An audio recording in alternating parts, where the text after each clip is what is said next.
माँ की तड़पती आत्मा, दर्द भरी कहानी।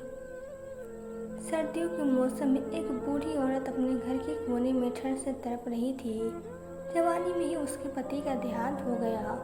घर में एक छोटा बेटा था। उस बेटे के उज्जवल भविष्य के लिए उस माँ ने लोगों के घर घर जाकर काम किया।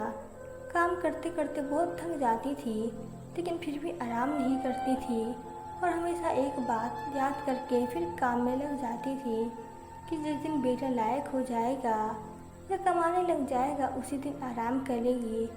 देखते देखते समय बीतता गया।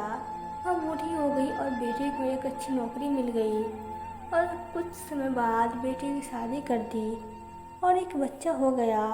अब बूढ़ी माँ बहुत खुश थी क्योंकि उसके जीवन का सबसे बड़ा सपना पूरा हो गया, क्योंकि उसका बेटा लायक हो गया और अपने पैरों पर खड़ा हो गया था।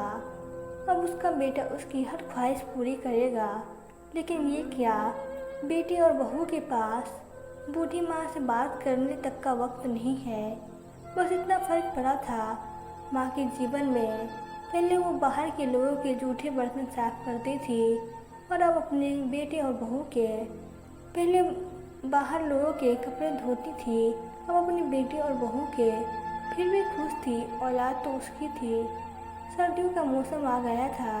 एक टूटी चारपाई पर घर के बिल्कुल बाहर वाले कमरे में एक फटे पुराने कंबल से सिमट कर लेटी थी और सोच रही थी कि आज बेटा आएगा, उसे कहूँगी कि तेरी माँ को रात को बहुत ठंड लगती है, एक नया कंबल ला कर दे दे।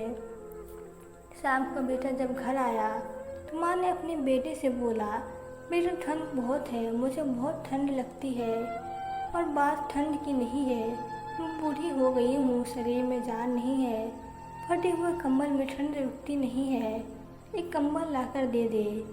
बेटा गुस्से से बोला, माँ इस बार घर के राशन में, बच्चों के एडमिशन में और बिजली के बिल में बहुत ज़्यादा खर्चा हो गया है।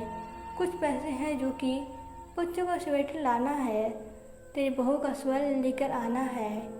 तुम तो माँ घर में ही रहोगी, तुम तो सहन कर सकती हो, हमें तो बाहर जाना होता है कमाने के लिए।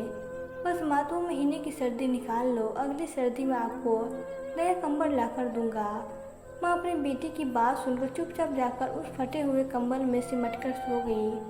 अगली सुबह हुई तो माँ इस दुनिया में नहीं थी। माँ की ठंड के कारण मृत्यु हो चुकी थी। बेटी ने सभी को खबर दी, कहा कि माँ इस दुनिया में नहीं रही।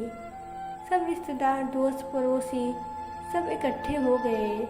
बेटी ने अपनी माँ की अंतिम यात्रा में कोई कमी नहीं छोड़ी। माँ की बहुत अच्छी अर्थी सजाई, बहुत महंगा शॉल माँ को उठाया गया था। सारी दुनिया अंतिम संस्कार को देखकर कह रही थी कि हमें भी हर जन्म में ऐसा ही बेटा देना। मगर उन लोगों को क्या पता था कि मरने के बाद भी एक माँ ठंड से तड़प रही थी, सिर्फ एक कंबल के लिए, सिर्फ एक कंबल के लिए। दोस्तों, आपके माँ बाप अगर आपके साथ हैं तो आप बहुत भाग्यशाली हैं।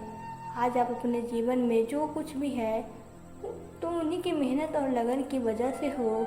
धीरे धीरे अपने माता पिता की सेवा करना ही आपका पहला कर्तव्य है। तो दोस्तों, आपको यह कहानी कैसी लगी? अगर कहानी अच्छी लगी हो तो वीडियो को लाइक करें और प्लीज़ चैनल को सब्सक्राइब करें। Thank you.